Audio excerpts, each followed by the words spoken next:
आज के इस वीडियो में हम लोग पढ़ेंगे डिफरेंशियल इक्वेशन, जिसके अंदर हम लोग पढ़ेंगे लीनियर इक्वेशन। ये जो लीनियर इक्वेशन है वो काफ़ी इम्पोर्टेंट है डिफरेंशियल इक्वेशन का। यहाँ से एक क्वेश्चन गेट में हमेशा पूछा जाता है, लगभग सारे डिपार्टमेंट को पढ़ना है और यहाँ से पूछा ही पूछा जाता है। इसमें दो टाइप से क्वेश्चन पूछा जाता है, कभी 1 नंबर का पूछा जाता है, कभी 2 नंबर का पूछा जाता है। एक तो इससे क्वेश्चन पूछा जाता है वो है इंटीग्रेटिंग फैक्टर निकालने के लिए। जो वहाँ पे डिफरेंशियल इक्वेशन आपका दिया हुआ रहेगा, उसका इंटीग्रेटिंग फैक्टर क्या होगा उस तरह वो निकालना रहेगा। वो जनरली 1 नंबर में पूछा जाता है।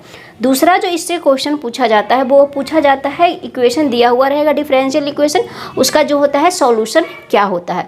तो अगर उस टाइप का क्वेश्चन पूछा जाएगा तो आपका वो 2 नंबर में पूछा जाएगा।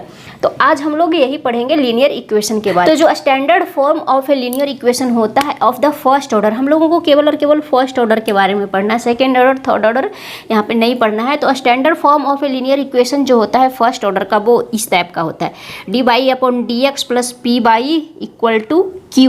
इस टाइप में अगर है कोई इक्वेशन दिया हुआ तो वो क्या होगा, लीनियर इक्वेशन होगा। इसे हम लोग लेबनिज इक्वेशन के नाम लीनियर इक्वेशन भी बोलते हैं, क्योंकि एक लेबनिज जो साइंटिस्ट थे जो इस इक्वेशन ये क्या है, लीनियर जो स्टैंडर्ड फॉर्म है वो लीनियर इक्वेशन का, वेयर p एंड q। यहाँ पे अब बात है दो चीज़, p और q। p पे हम लोगों को ज़्यादा कॉन्सेंट्रेट करना है। तो p और q जो होता है वो फंक्शन ऑफ x। अगर ऊपर बाई है तो p और q क्या होगा, x का फंक्शन होगा। अगर इस इक्वेशन को हम लोग उलट भी देते हैं तो भी उस तरह से बनता है। तो पहले हम लोग इसको पढ़ेंगे फिर उसको भी हम लोग पढ़ेंगे। अगर dx/dy हो जाता है, कहीं कहीं इस टाइप से क्वेश्चन दिया रहता है, तो क्या होगा, सारा चीज़ क्या होगा, चेंज हो जाएगा। तो सबसे पहले तो यहाँ पे हम लोगों को आएगा, पहले हम लोगों को इंटीग्रेटिंग फैक्टर निकालना होगा। तो इंटीग्रेटिंग फैक्टर क्या होता है, उसको हम लोग IF से डिनोट करते हैं, जिसे हम लोग बोलते हैं इंटीग्रेटिंग फैक्टर। क्या होता है, इंटीग्रेटिंग फैक्टर होता है e⁻∫ ऑफ p, यहाँ पे p × x, p × dx। क्योंकि p जो है फंक्शन ऑफ x है तो ये क्या है, e⁻∫ ऑफ p × ds, यही होता है इंटीग्रेटिंग फैक्टर। तो कभी कभी जो प्रॉब्लम है यहाँ से डायरेक्ट पूछा जाता है इंटीग्रेटिंग फैक्टर क्या होगा इस इक्वेशन का। तो इक्वेशन दिया हुआ है, जब आपको वहाँ पे बस केवल और केवल सोल्व करना होता है। अब इसका अगर हम लोग को पूरा सॉल्यूशन निकालना हो, जनरल सॉल्यूशन, तो किस तरह से निकालेंगे है वहाँ पे हम लोगों को केवल और केवल याद रखने, हम लोग जब भी किसी चीज़ का सॉल्यूशन निकालते हैं तो y = x के फॉर्म में लिखते हैं। तो सबसे पहले हम लोग लिखेंगे y × integrating factor = integration of q × integrating factor × dx + c। General solution होता है इस इक्वेशन का, ये जो लीनियर इक्वेशन है उसका ये जनरल सॉल्यूशन होता है। ये हम लोगों को याद रखना है। पहले हम लोगों को इंटीग्रेटिंग फैक्टर निकालना है।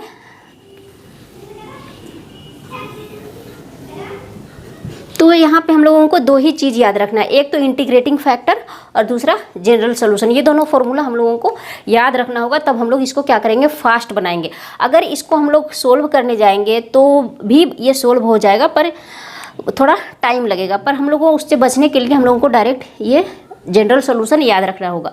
तो कुछ भी नहीं है, y × integrating factor = integration q × integrating factor dx + c।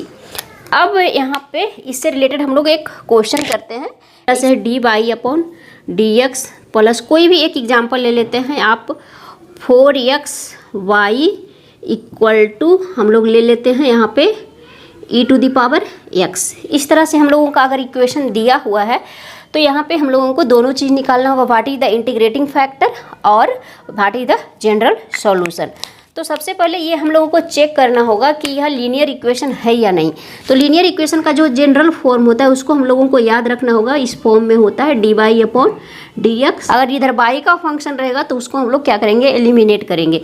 तो यहाँ पे ये x का फंक्शन है, ये भी x का फंक्शन है। तो हम लोगों को यहाँ से p और q मिल गया, हम लोगों को p और q को ढूंढना होगा। तो p यहाँ से क्या मिल गया है, 4x एंड q मिल गया है e⁻x। ये हो गया।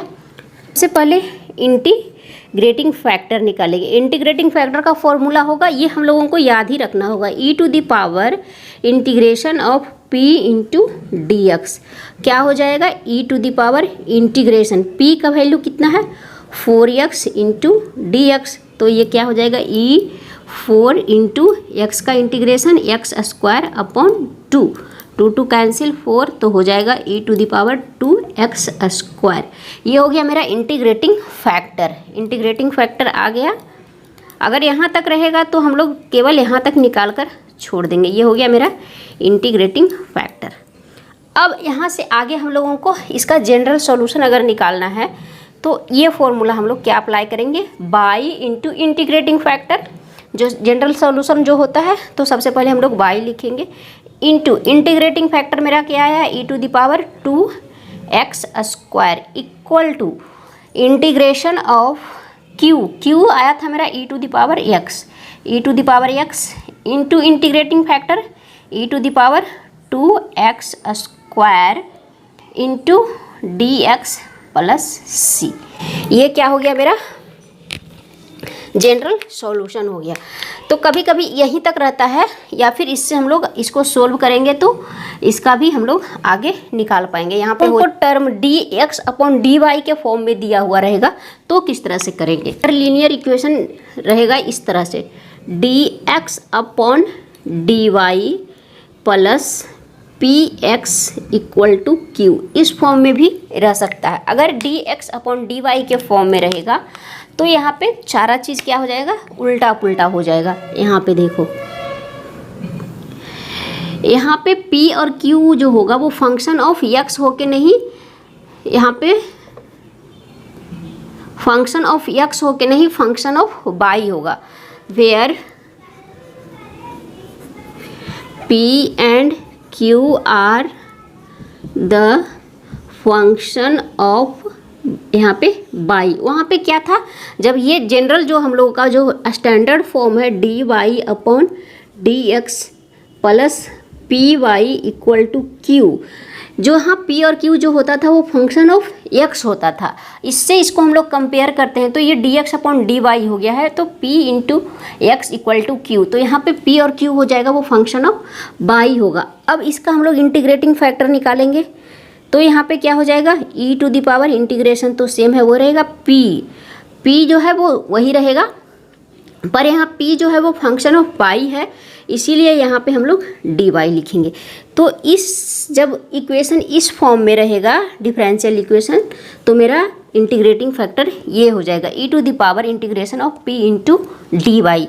अब इसका जनरल सॉल्यूशन क्या हो जाएगा, जनरल सॉल्यूशन जैसे हम लोग लिखते थे वहाँ पे बाई इंटू इंटीग्रेटिंग फैक्टर, यहाँ पे हम लोग क्या लिखेंगे, क्योंकि D X upon D Y है इसलिए X into integrating factor equal to integration of Q जो है वो वही रहेगा इंटू यहाँ पे हो जाएगा इंटीग्रेटिंग फैक्टर इंटू डी, यहाँ पे हो जाएगा बाई, क्योंकि क्यू जो है वो फंक्शन ऑफ वाई है, प्लस सी, क्या हो जाएगा की into integrating factor D Y plus C, where C is a constant. तो ये हो गया जनरल सॉल्यूशन जब इस फॉर्म में रहेगा डिफरेंशियल इक्वेशन।